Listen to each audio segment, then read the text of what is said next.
Hi, this is the last panel of the day, and 3 of the 4 journalists have been previously introduced, but I have the great honor of introducing Britta von der Heide. And see, I even blew your last name, even though she was a WPI fellow in 2017, and so I know her well. I think their class always called me the boss. So, but Britta's worked a long time for the Hamburg Public Broadcasting TV station, worked on a lot of big investigations, including Panama Papers, some other ones like that, and now heads the investigations department made up of 60 or so individuals at your TV station. So, Britta, welcome. And I think everybody else has been introduced, so I'm going to turn this over to John Harris. This panel is on new journalistic platforms and ways to reach an audience. John? Okay. Thanks, David. Paul, earlier I was talking a little bit about generational shifts in media, and I'm wondering whether we might have a generational divide, even on this very panel, in which case probably you and I, even though you've got a few years on me, might be on one side of the divide. And that is, we look at, I'll speak for myself, tend to look at this question of new platforms and ways to find a new audience a bit defensively. Oh man, do we have to? Yeah, and some of us really enjoyed text, thought we were pretty good at it, and so we regard this question as a bit of a chore. Do we have to? And then, of course, the answer is yes, we do, if we care about going where the audience is and satisfying them rather than satisfying ourselves. So that's a sort of a defensive view of it. But I think we've got 2 examples of people who've really approached the task more affirmatively, that this isn't just something you have to do, but it's something you want to do. There's great opportunity for creativity here. And so, in any event, we'll see as we get hear everybody's views, whether my hunch about that divide is real or not. Britta, because you are the newcomer, you haven't been on previous panels, I thought we might start with you. You have encountered challenges, you said, in our introduction just now, to reaching a new audience, and you've tell us about how you've surmounted those challenges, and then I think you've maybe got a little video presentation that you could set up and narrate for us. Thank you very much, John. Yes, I'm very happy to be here. And in the morning you said something about everybody has his own circumstances. And I would like to describe it because, you see, a few days ago, the boss of Netflix said to a German magazine, "Oh, the linear classic television is not dead, it's alive." And I thought, oh, I'm lucky. What a relief, because I work for a television broadcaster. But then he went on and he said, okay, it's not dead now, but it will die, maybe in 10 years or something like that. Okay, I have to admit, in Germany, we have seen some signs. When I started working for my program, we had 20 million viewers.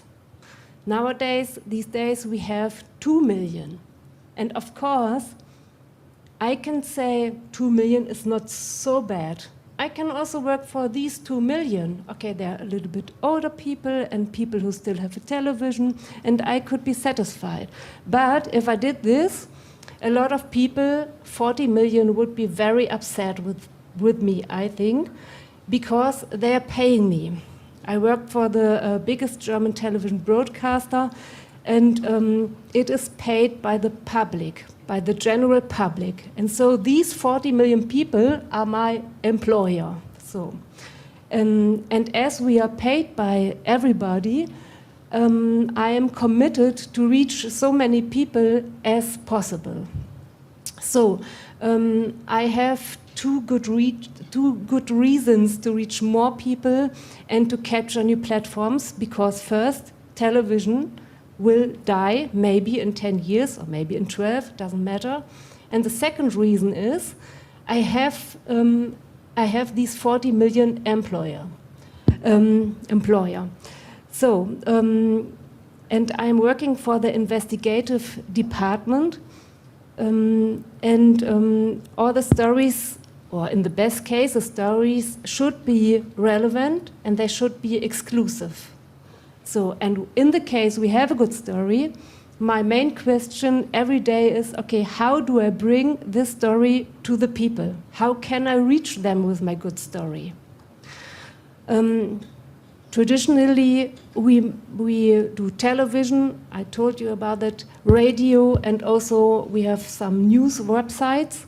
And then we started to go on Instagram, and we developed a program for YouTube for the younger people, and we also started to produce podcasts. And it feels like, Camilla told you about it in the afternoon, it feels like working like a mechanic, because you turn some screws, you try this, you try that, you fail, it's not working, the people don't like it, and stuff like that. So it's a big experience. And the biggest learning until now, and you both mentioned that, is that it's all about the story. It sounds very simple, but we did a lot of mistakes because we thought when we want to try to reach the younger people, we have to be very cool. So we used for our videos on YouTube, we used hip-hop music. The videos were very fast, and sometimes we even moved the camera so to pretend it's very exciting what you're seeing now, so you have to watch it. And we thought, oh, that's so cool. We were so cool, but the people said, no, sorry, you are not. It's not that what we want. We want authenticity, we want the real life, and we want to be on eye level with the reporter. So, and the younger people want a transparency. They want to see the reporter fail in between. They want to look behind the curtains, like you said, Camilla. And that's what we learned. So to tell the story, and it's all about the story. And maybe I can make a break here and tell you more about how we do it then to tell the story later. Sure. Okay. So are we going to play this video now or not now? Like you won't. And then I should explain something more. Why don't we come back to that? Yeah. And we'll get to the other panels. Camilla, you have been talking so much about audio, but it seemed to me, if I'm hearing you correctly, some of the other panels, really, you're making very similar points, right? About meeting. About authenticity, about meeting the audience where they are. And I was very struck by that phrase and that image of seeing the reporter eye to eye, that you're equals, but also giving access to some of the reporter's challenges and travails. Are there similar themes that traverse between video and audio? Absolutely. And you know, I think it's so important, John, to, as Britta said, to stop thinking about platform-specific news and just think about news. I started out as a radio journalist 20 years ago. I was one of the most serious, hard-nosed radio news journalists in my newsroom. And I was not interested in the fun, fluffy stuff. I wasn't interested in experimentation. I just wanted to do the news. I still want to do the news, but over the years, as our newsroom went through several transitions, first, you know, we were single platform. So we were a newsroom that provided news to one radio station, and that was a talk radio station called 702, right? Then our newsroom was consolidated among 4 radio stations, and suddenly we were reporting for 2 talk radio stations and 2 music radio stations, and we had to change the style between the 2 types of radio station, right? Because what works on talk radio doesn't work on music radio with a much younger, funkier audience. From there, we launched a news website, and we again had to experiment. How do you move content from radio onto online and still have it be effective and efficient? And then how do you balance, you know, like what goes to radio first and what goes online first? And so I suppose through that process, I then started getting interested in, okay, what's next? So we've got the website, we've got the app, we've got 4 radio stations, what next? I think that question is incredibly valuable to ask as a journalist. And what's next to me always is this idea of meeting people where they are, as you say, but also fishing where the fish are, right? So the idea of, like, where do people live their lives? What digital spaces now are every bit as important as the physical spaces we inhabit? And how do we meet people there? And how do we talk to them there in a way that's not condescending, that's not aloof? Because people these days are expecting, I think, more and more to have that almost one-on-one relationship with a reporter rather than the voice of God coming down from the heavens. Yeah. So, Paul, I think it's important to get you in this conversation for a couple of reasons. The work that ProPublica sponsors is brave investigative work in the classic American tradition. But it seems to me those pieces that are done in the classic traditions sometimes are really hard work for the audience. They demand a lot of the reader. We spent a year going into documents, interviewing everybody, and this is a complicated tale. So we want 90 minutes of your time. Especially a younger audience is really accustomed to getting information in shorter bursts. And also some of the most important stories, they're intellectually taxing, right? You need to sometimes an investigative tale is so outrageous that you can't wait to get to the bottom of it. And other times you read it and say, well, this is really important. I know it is. I know it's my responsibility as a citizen to understand this, but it's complicated. How have you, in your career and the journalists that you recruited to ProPublica when you were there, how are they grappling with this? Investigative work ideally should reach the maximum number of people, and it should use every tool possible to engage those people. This is, has always been the challenge for this kind of journalism, even 50 years ago. How do you get them to read it? Well, you find a narrative that is exciting unto itself, and it sort of sneaks up on them, and they get involved with it, and all of a sudden you've caught them. And we had a particular kind of this challenge more recently in the first couple of years of ProPublica, 2008, 2009, there was something totally designed to put readers to sleep. It was something called CDOs, collateralized debt obligations. It turned out that our financial reporters were able to find sources that would give them information that would let them track through how these devices were used to defraud the public, to create huge exacerbation of the terrible 2008-2009 recession, and the use of these devices, which no ordinary human being had ever heard of and had ever handled, but it was something that caused them tremendous problem. Well, we were working with a radio team, and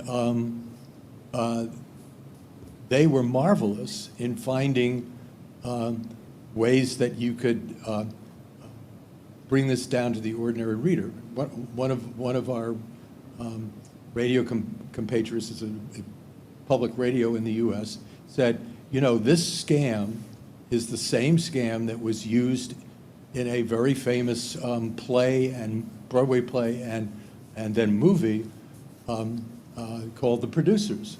And the scam was to create a play that was determined to fail, The play was titled Springtime for Hitler. That sounds like something that you would run away from. You would not want to see, okay? And a key part of this play was these two schlemiels from Broadway were sitting down and singing a song describing the scam. And so what our friend said, why don't we get a couple of songsters, would-be Broadway songsters, to come up with a parody of the song from the play where these two characters describe the scam. So they wrote a parody of this song that was hilarious, and the radio folks made this a centerpiece of a 25-minute radio program that described how this scam worked. And it got people in their cars to listen about what was happening with collateralized debt obligations. And they stayed with the joke. And then when they got home, they turned to their computers, dialed into ProPublica, and read the text. Read the damn piece. And it was something that, if we didn't have these partners, we would never have thought of ourselves. But it ended up being a Pulitzer Prize winning piece of investigative journalism, because it made it possible to understand this evil scam. It provided evidence that helped the Securities Exchange Commission and prosecuting Justice Department attorneys raise something like, I forget the exact number, something like $300 million in fines. And we suggested they might give us 10%. To fund more journalism. They didn't. They didn't swallow that. But the point is that if you're stuck in your car, okay, you can always change the station. But if you hear this song going on and you kind of wonder where it's leading, we've got you. We have caught you. And so first you've got to get the goods. Yeah. And that took tremendous digging. But then when you've got the goods, how do you get people to eat the meal? And you start with the dessert. Yeah. So you had fun with an investigative piece. Yes. But I thought that was against the rules. And a footnote: these two characters that wrote this parody of this song and then sang it and recorded it, we would never be able to afford now, because the next project they did was something called the Book of Mormon, which was a Broadway huge hit show. It was a huge hit, and that was made into a movie. And now anything these guys do, they get paid much more than we can. Well, maybe they would do pro bono work. Was there any debate within ProPublica among the reporters and editors who thought this was too irreverent for their solemn work, or did everybody feel like, oh, we maybe have a hit on our hands?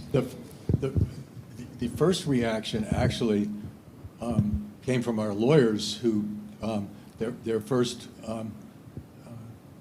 instinct was, my God, we'll be sued, forever. But then ProPublica's president, a guy named Dick Toffel, who is also a publishing lawyer. He's got 3 degrees from Harvard, but he read the script, and he made 2 little changes and started laughing. So so it got past the lawyers, and then we knew we could get away with it. I want to see this video that we've been promised, and I know you maybe need to set it up a little bit. And inspired by Paul's story, maybe you would sing to set up your video. You don't want that. Okay. Well, we'll go with more traditional voice format. Yes, then. please. Yes, so I said everything is all about the story is important, and the story is that what counts. And the next step for us is what part of the story do we tell on which platform. So I have to reach the audience. How do I do that? And to illustrate that, I would like to show you a video. It's about a recent story we launched a few weeks ago, and is from investigative reporter, my colleague John. John is working for my company, and she's German-American citizen, and she's specialist in national security. And it is the outcome of maybe 4 years research, and it is about a man who was the son of a camel shepherd. His name is Mohamedou Slahi, and he's from Mauritania, Africa, and he lived in Germany for years. He studied there, and suddenly it turned out that he was suspected to be the one who recruited the main terrorists for 9/11. The CIA was convinced he's the man, he's part of the conspiracy, and they detained him for 14 years in Guantanamo without accusation, without process. And John made a story about him because he wanted to meet his torturers. Yes, and I would like to play the video now. Thank you very much. I'm on my way to meet someone I think of as a friend. But in reality, we've never even met. Because since I've known him, he's been a prisoner in Guantanamo Bay. Slahi was never charged with a crime despite 14 years imprisonment. A US federal judge ordered his release, and now he returns home to a hero's welcome. I don't want to sleep, because when I sleep, I get right away nightmares. I imagine the next interrogation, what it's look like. How is they going to torture me? I soon found out that Mohamedou had a reason he wanted to see me. He's not finished with what happened to him at Guantanamo. He has a plan. And I suddenly realize he thinks that I can actually help him. His plan is that I should go out and find them for him. So, I'm really into German Aktenordner. That's one of the things I love about Germany is Aktenordner. Right? It's wonderful. I want to show you some pictures. You know who that is? No. It's Mr. X. He broke my rib cages. He broke your ribs? Yeah. He almost killed me twice. And I kept telling them, you don't know that I cannot take this anymore. Yes. Yeah, he hurt me a lot. Did you torture?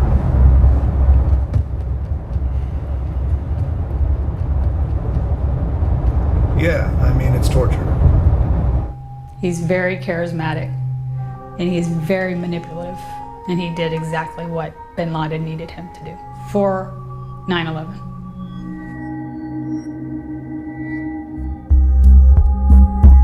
You ready, Mohamedou? I don't know, it depends. What does it depend on? How are you living now? So are you married? Do you have kids? I'm not going to talk about my family. I'm not going to talk about my family, man. I'm not going to talk about my family or where I am or what I do or don't do. I really want revenge. Do I want to kill him? Do I want to apply the same pain on him? what? So, and I found it, this is ridiculous. So the best revenge, my best revenge was to forgive. Give me back control, you know. And I said, wow, this is good. This feels good. So forgiveness is an act of revenge. Yes, absolutely. The best act of revenge.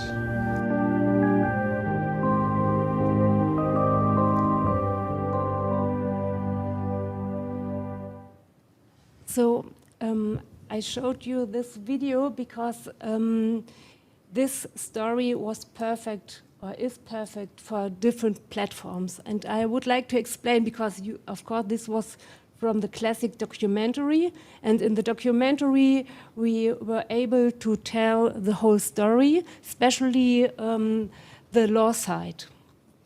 And on the YouTube platform, we concentrated on the two characters, Mr. X, the torturer, and Slahi, the one who was being tortured.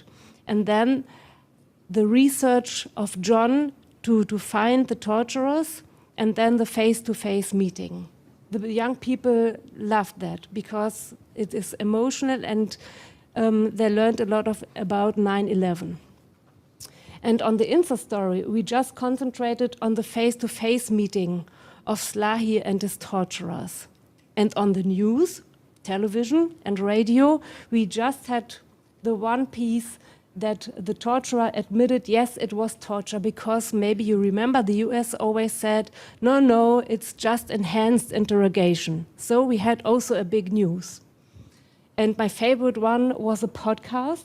We did 12 episodes, 6 hours, because there we were able to tell every detail, especially about the connection from Slahi and Al-Qaeda. This was very, very exciting. And we challenged John, the reporter, because the host was able to ask him, okay, John, why do you think he's guilty?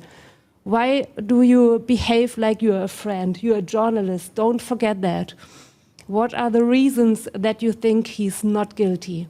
And stuff like that. So we challenged John for 6 hours, and that was very exciting. So. Interesting. Let me follow on that, Camilla, because many of these new platforms, as they achieve intimacy, it seems to me they do so in part by connecting with the emotional core of a story, and yet the most challenging journalism also has to connect at the cerebral level, not just the emotional level. Do these new platforms allow that? Do they allow you to connect with the brain as well as the heart simultaneously, or do they lean one way or the other in your experience? You know, John, I think the most important thing to remember about new platforms, for me anyway, is that new platforms are a way of amplifying traditional journalism. But the real challenge on new platforms is that they actually challenge news brands in a way to become human.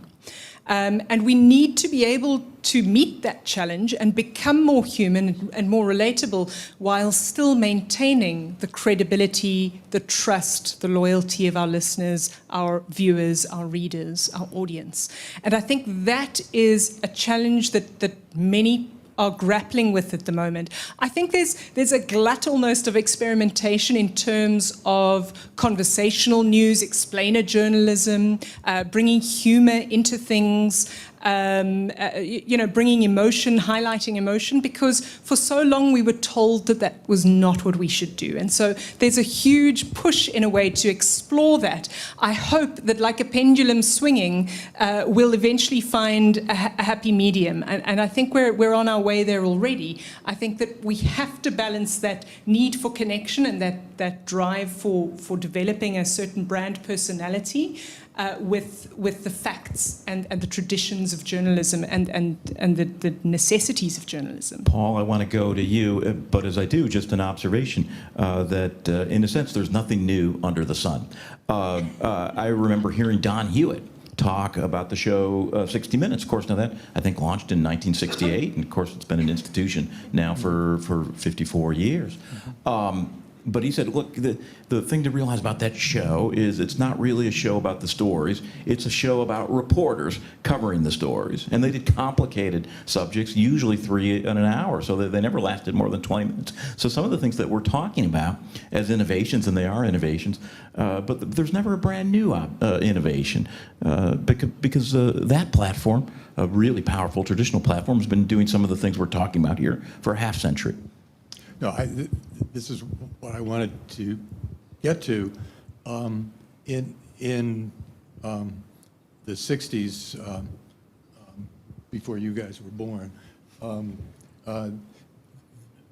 journalism began using the power of narrative. It was still text, but people were telling stories with a human core, with a beginning, a middle, and an end. And part of the reporting challenge was to not only to prove the journalistic point of the story, but then to report out the narrative.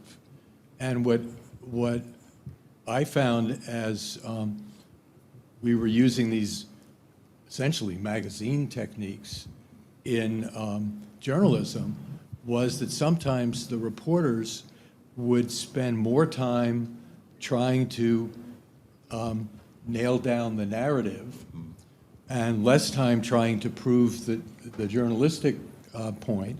And not only that, they would seduce themselves into not going into a reporting alley that would turn up something that would weaken the narrative, change it from a black and white narrative to a narrative with grays.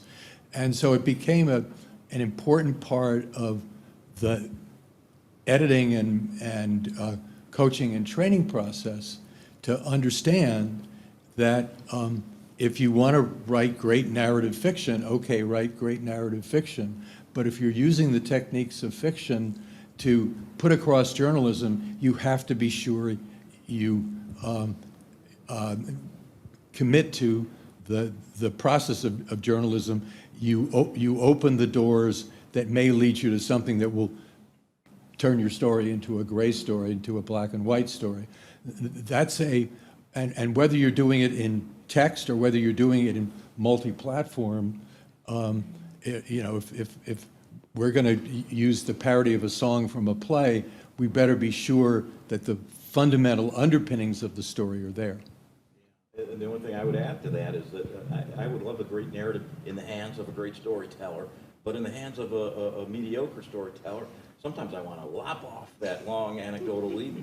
I found it, the start of the stories here in paragraph 6. Yeah, no, it's often the best way to start a story is with a hard news lead. Yeah. Camilla, you've got some multimedia as well. Maybe you could introduce that, and then once we pivot from that, let's get the audience in on this as well. Sure, absolutely. So, John, you know, I think one thing to mention here as well is the idea that new platforms are ways of reaching new audiences. Many of our new audiences are very young.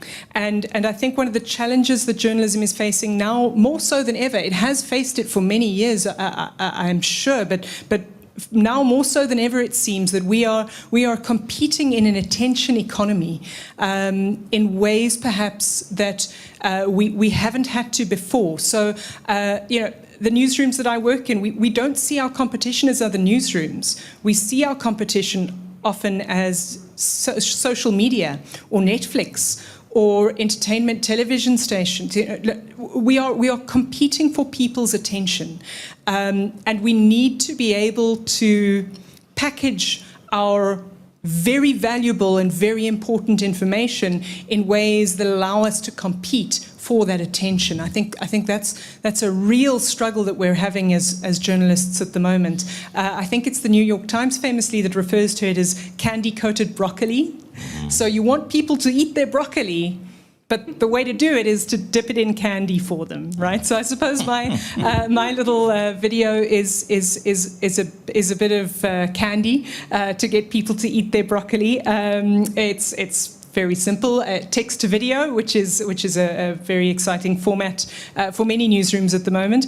And it deals with an experiment that I did in my traditionally radio newsroom a few years back, and that was delivering news to people via WhatsApp.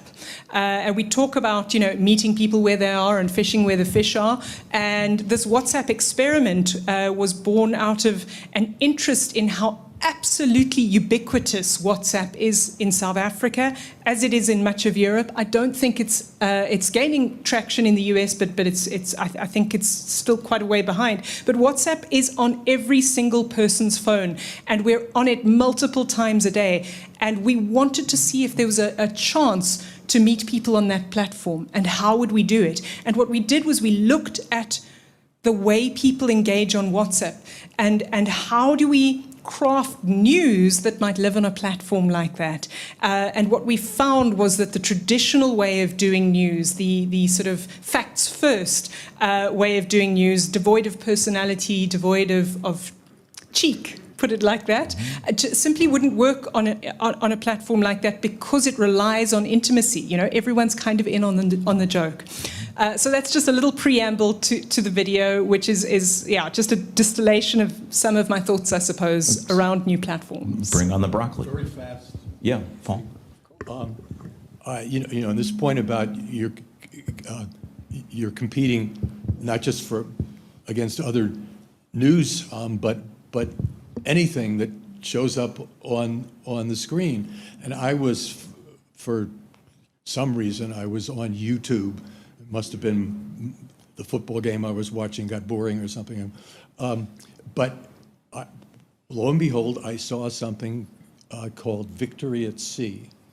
Victory at Sea was something that NBC News did in cooperation with the U.S. Navy in the early 1950s, and it was using war footage, showed the pathway through World War II from the perspective of the Navy, and it was a huge hit for NBC News, and very dramatic with music and all kinds of war footage. But here is something done in the 1940s and 1950s, using a lot of footage that was shot in the early 40s, and it's competing against the most modern things that we're doing, and the technology allows the competition that we're dealing with to be as broad as that. Thank you. So let's check out that video, and then let's get some of your questions ready.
like it. Short and sweet, 80 seconds. Yeah. That's what the Good, stats tell us we should stick to. Let's see if some people here have some questions for us. Well, they're thinking of some. I've got a question for you. You've got a hand Oh, there it is. Yes, sir. It's just the question, is this experiment still going on, the WhatsApp experiment? Because of regulation in South Africa, sadly, we had to shut it down about a year and a half ago. But it was the longest running and the most successful WhatsApp news service in South Africa for, a good couple of years. Would you have continued it? Absolutely. It was so what was so special about this project, to me personally, but also I think to our newsroom, is that we were so used to being very serious and detached on our radio platforms and on our online properties. This gave us a chance to be human, and the relationships that we were able to build with people were remarkable. One of the things that always surprised me was how people would respond when we made mistakes, which we inevitably did, right? We're humans, we're not robots. So there were mistakes every now and then. And when we had to send out, it's the most mortifying thing you have to do as a journalist, right? Send out a correction to several tens of thousands of people, sometimes hundreds of thousands of people. If you do it on social media, you get attacked left, right, and center. And we were so worried when we had to do it on WhatsApp that this very precious community of ours might react in the same way. And instead, they did the opposite. They accepted when we apologized, for the most part. They were very generous. And they were very understanding because we had talked to them with empathy and humanity and personality, and so they responded to us in the same way. And I think in an age of increasing polarization and outrage, that kind of connection is so valuable in journalism. So I'd do it again in a heartbeat. It was also just enormous fun. If somebody's, take a guess, if 15 years from now somebody who's maybe themselves are just a young person, not even in journalism yet, but they come back and view the tape of our panel, what things do you think we're saying that they might look back on and say, oh, that was really smart, that caught the next wave of where media was headed? And probably there'd be some things that they're saying, well, that would just elicit eye rolls. That was, that we sound absurd. Yeah. It's like the long sideburns people had in the 1970s or something like that. What were they thinking? I mean, that's an enormous question, isn't it? I'm not a great crystal ball gazer, but I will say that I think, I mentioned it in previous panel that I've been working on a podcast about the future recently. And one of the points that someone who's paid to think about the future made that really stuck with me was the idea that we're likely to see more progress in the next 15 years than we've seen in the last 150. Which is a startling claim and may not be borne out. But either way, as we move into a more digital world and as the rate of progress increases, I mean, there are some estimates that the rate of progress and development is going to increase fourfold in the next few decades. I think what will still ring true 10, 20, 30, 40 years from now is connection and humanity. Yeah. Emoji, they'll probably see as that's the eye roll moment, right? Mm-hmm. Using a mobile device, eye roll moment. I'm sure all of those things will become obsolete, but what won't go away, and what I think has been a thread through journalism since its inception, is that idea of connection and humanity. Britta, I want to follow up on something Camilla said, which is on some platforms, they're just so angry. Many of the new platforms, they seem to raise the temperature rather than increase the light. And they're platforms for insult, indignation, conspiracy theory, malice, all those things. Do you see a counter to that? Might some of these new platforms and new methods of telling stories actually start to go the other way and bring down the temperature and allow connection between people who don't necessarily agree? It's a good question. We made some bad experiences with Facebook. Especially our stories are very, very critical or against the government, stuff like that. But the follower on Facebook are really aggressive with us. So I don't know why it is, but it's really a big problem. So we are thinking now to leave Facebook, and it's really because it is very hard for us to answer everybody. They attack us, and we ask ourselves, why have we to answer these bad attacks? So we haven't left yet, but we are thinking about it. But I think what Camilla said, that the communication is very important. The young people on YouTube, by the way, they tell us we want to communicate. If we don't answer something, they're angry with us, but they are open-minded, and if they have another opinion or against us, they accept it. So if we explain, but they don't want to have this one-way road. I think we don't have to be on every platform. When it's too angry and when there's people we are not able to convince or something, I don't want to go there anymore. Interesting. Paul?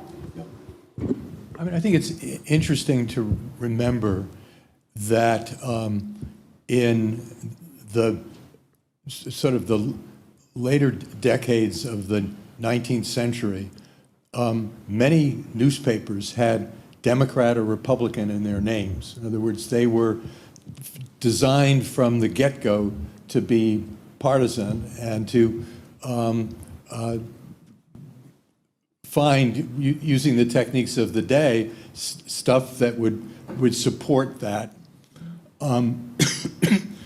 approach. And then the owners of the New York Times, towards the end of the 19th century, the beginning of the 20th, they adopted this all the news that's fit to print motto. And what that was a code for was, we're going to pull back from the passion and the one-sidedness and give you more sober stories that you can rely on for making your life decisions. And it was a fundament for the financial success of the New York Times, even as the great yellow journalists of the era, the publisher saying to his reporter and artist in Cuba, when he telegraphed saying, "Sir, I'm not finding the atrocities you said I was going to find," and he sent back, "You provide the images, you provide the pictures, I'll provide the war." Yeah. And against that, you had the New York Times and some others saying, "No, maybe what we want to do, it may be a little bit gray, but it's a pathway that can be a success for us," and it turned out to be a success for them. Yeah. I've got a final question, but before I do my final question, let me see if anybody in the audience has got one last question. I think maybe... Where do I see these? If they're... Doesn't look like there are. Okay. Well, Paul, we're going to finish with you because what you just said prompted a question in my mind. Before you were a founder of ProPublica, you were managing editor, or was that your title, at the Wall Street Journal. And let's say you were still the managing editor of the Wall Street Journal and you got invited to sit at this conference and view this panel. And I imagine you would be thinking, like, we can't cover everything, right? That's probably we can't chase every trend. That's probably a recipe for dilution and failure. What's our Instagram strategy? We should be doing more on TikTok, you name it. On the other hand, if you just sat there and did nothing, you'd be obsolete. So if you were running the Wall Street Journal and came back from this conference, you'd say, we need to get to work on blank. saying, if I'm in my old chair at the Wall Street Journal. I say the Wall Street Journal because that's an established institution. It's got its audience has very probably clear expectations of why they subscribe to the Wall Street Journal. They probably wouldn't. Wall Street Journal readers probably wouldn't want you going after every trend. I don't think Politico readers are interested in going after every trend, but that doesn't mean they want us to stand still. And I think the answer to that is, you know, I don't think the readers of the Wall Street Journal want the Wall Street Journal to go back to its 1935 approach when it was, you know, mostly market news. The thing that they had to worry about each day was calculating the Dow Jones Industrial Average, which was much more challenging in those days than it is in the era of computers. But I think that what I'd be doing is what they're doing now, which is trying to keep remember to stick to your knitting. That's very important. But to try to use more techniques of storytelling that include more visual aids, more use of graphics, more use of interactive techniques, taking advantage of the fact that increasingly more and more of their readership is online, and less of it is in the print paper. Britta, Camilla, what happened? Did Paul pass the audition? How does that answer sound? I think the point about visual journalism is so well made. I really do think so. I think of all the trends that are going to stick and all the trends that matter, this new opportunity that we have with digital journalism to present big data, complicated information in visual and engaging formats is something that is vital for newsrooms to get right, no matter what platform you're on. I think that idea of visual journalism is incredibly powerful to me. Britta, last word here. Of course, it's my business, so to make videos. So I think the same. And I also think that something is changing. We don't need, like in the past, we don't need the high-end camera or stuff like that. We go with our mobile phones. So we do a lot of more work with that. And I think we have to make more experiences with that and experiments. And I think this is a good way also for the younger people. And yes, we just don't be afraid to fail, I think. Well said. Thank you all. Thank you, and thanks to our panel. Thanks very much.